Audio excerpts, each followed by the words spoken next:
Hello, selamat datang di teman curhat kamu bareng aku, Snowflake. Teman berkeluh kesah tanpa resah. Oke guys, di sini aku mau ajak kamu untuk cari tahu kenapa sih perusahaan nggak nerima kamu. Oke, jadi perusahaan ini punya yang namanya rekrutmen staff, rekrutmen division, yang tugasnya adalah mengumpulkan, menyortir, dan memilih karyawan yang kerja di perusahaan itu.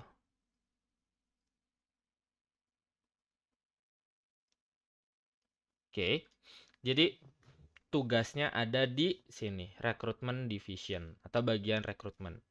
Nah, si rekrutmen division ini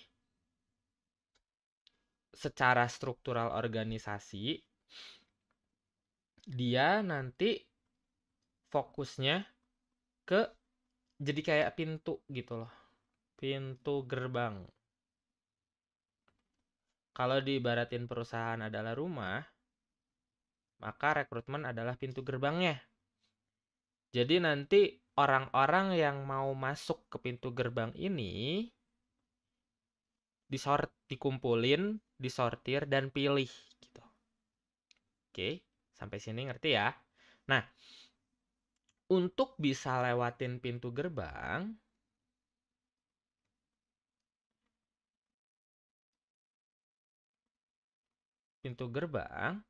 perusahaan ini ngasih syarat.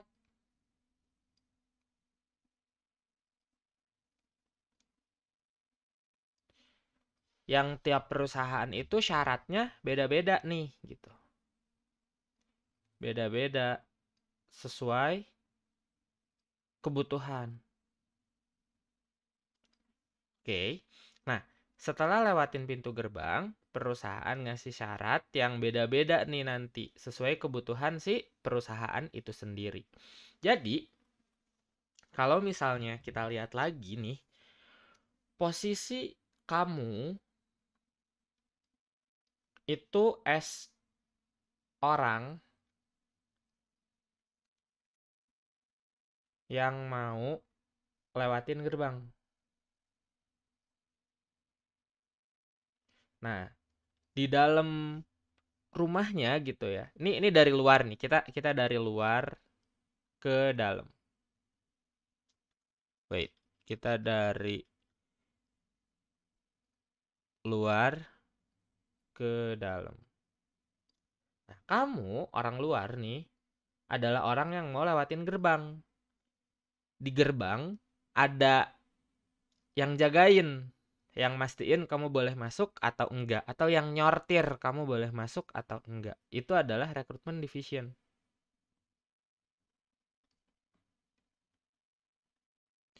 Jadi mungkin rekrutmen division ini bisa disamain sama satpam enggak sih? Gitu kan. Keperluan kamu apa ke sini? Kamu bisa apa? Kamu ini apa? Bla bla bla bla gitu. Nah, rekrutmen division ini punya mandat buat isi orang. Nah, bentar, aku nyari bahasa yang enak. Rekrutmen division ini punya mandat dari perusahaan buat memilih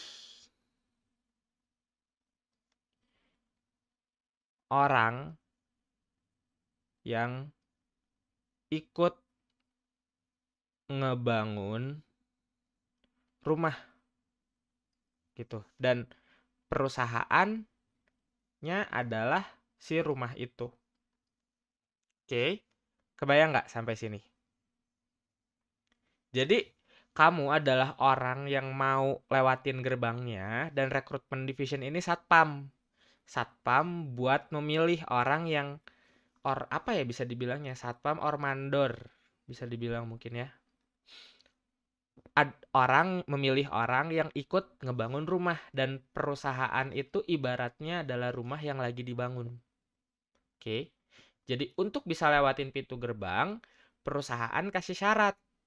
Orang-orang seperti apa yang nanti bisa ikut ngebangun perusahaan, orang ngebangun rumahnya gitu.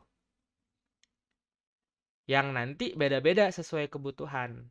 Misalnya gini, ada perusahaan yang bergerak di bidang bangunan misalnya. Bangunan. Nah, untuk bisa ngebangun ada tukang gitu kan, ada arsitek, terus misalnya ada mandor, ada supplier bahan. Nah, setiap peran ini punya tugas, peran, dan fungsi. Bangunannya misalnya bikinnya rumah. Untuk membangun rumah. Gitu. Nah, untuk memilih untuk memilih siapa nanti supplier bahannya, siapa tukangnya, siapa arsiteknya, siapa mandornya, ini nanti kayak disortir dan dipilih sama bagian rekrutmen.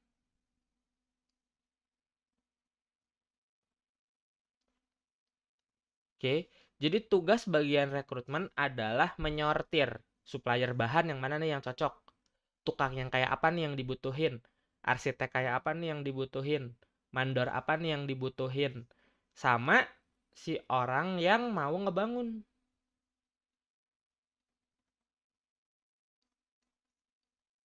Jadi sortiran ini nanti diomongin ke yang mau ngebangun. Oke, supplier bahan itu yang ini harganya segini, yang ini harganya segini, yang ini harganya segini dan cocok buat spesifikasi bangunan yang mau kita bangun. Ya udah, pilih yang itu gitu kan. Oke, nanti setelah sortir dipilih. Dipilih yang paling cocok dengan kebutuhan proses pembangunannya.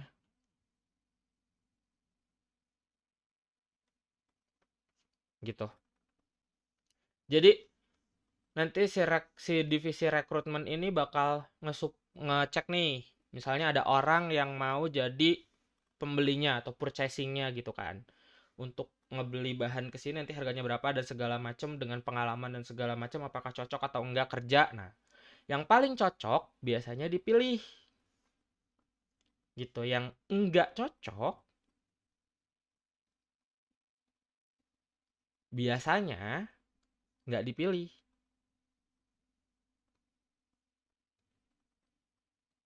Nah, rekrutmen ini nggak kerja sendiri. Nanti pada akhirnya dia bakal konfirmasi ke yang mau ngebangun. Nah, yang mau ngebangun inilah nanti yang menentukan. Oh, kita butuh orang yang kayak gini, gitu, gini, gitu, gini, gitu, gini, gitu. Nanti kamu as a recruitment coba bikin lowongan kerja dengan kualifikasi yang seperti ini, requirement-nya seperti ini, dan segala macam. Nanti coba kamu kumpulin orangnya buat nanti dipilih. Jadi intinya kayak koleksi dulu nih gitu kan. Terus nanti seleksi. Karena yang nanti dipilih paling cuma 1 sampai beberapa orang aja. Jadi kalau setelah seleksi nanti yang dipilih sesuai kebutuhan, sesuai jumlah orang. Sesuai kuota kebutuhan. Kalau misalnya butuh supplier 1, tukang 5, arsitek 1, mandor 3, ya berarti nanti dari semua orang yang pernah jadi supplier bahan di ini cuma dipilih 1. Tukang nanti dipilihnya 5. Arsitek nanti dipilihnya 1. Mandor nanti dipilihnya 3 misalnya. Gitu. Nah, jadi Ketika kamu nggak dipilih, itu artinya kamu memang nggak cocok. Nggak cocok untuk apa? Nggak cocok untuk orang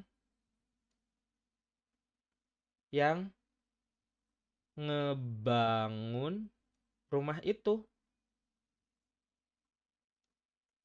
gitu. Bisa jadi kamu adalah arsitek yang handal, tapi sebenarnya perusahaan nggak butuh arsitek yang kayak kamu.